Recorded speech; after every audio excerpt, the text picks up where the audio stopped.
Thanks for joining us tonight. The latest ideas to redevelop NorthPark Mall include demolishing the wing near Von Maur and replacing it with homes and apartments. City Council will vote to accept a report on those ideas during the meeting tomorrow.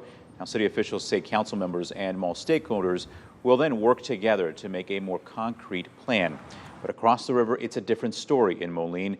Macerich, the company that owns NorthPark, also owns SouthPark Mall. The mayor of Moline says the city has proposed similar ideas in the past and received no interest from the company.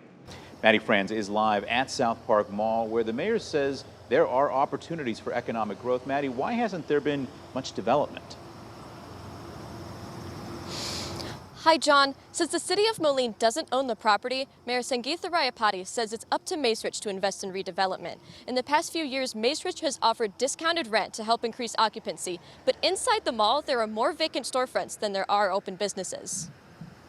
Inside SouthPark Mall, David Cahoon has run exotic imports for more than 30 years. He's watched shopping habits change and big retailers come and go. It doesn't take a rocket scientist to go out and see that there may be more unoccupied stores than occupied stores. But he's optimistic about the mall's future. I'd like to see the city come together with Macerich, as well as the community and the tenants, and all of us work together to come to where do we go from here. However, that might not be in the cards right now. Since she took office in 2021, Moline Mayor Sangeetha Rayapati has been trying to work with Macerich, the owner of SouthPark Mall, to redevelop the property. Our staff has continued to engage with representatives from Macerich to bring them back to the table. None of our ideas that we shared early on in 2021 went anywhere with mall ownership.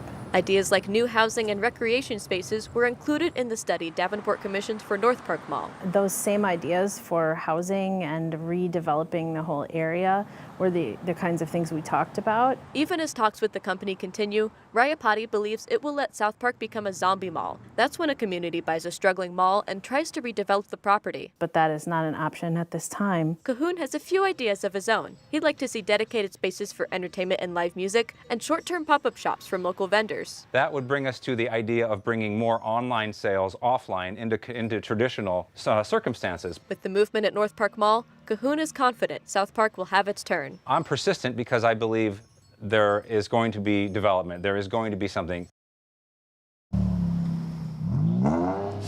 Mayor Rayapati tells me she's open to more than just housing at SouthPark. She says an industry could use that property to create more jobs and improve prospects for the whole city. John, back to you. All right, Maddie, thank you. And Maddie also spoke to the Director of Community and Economic Development for Davenport. He says the working group focused on redeveloping NorthPark Mall should have progress to share by early winter.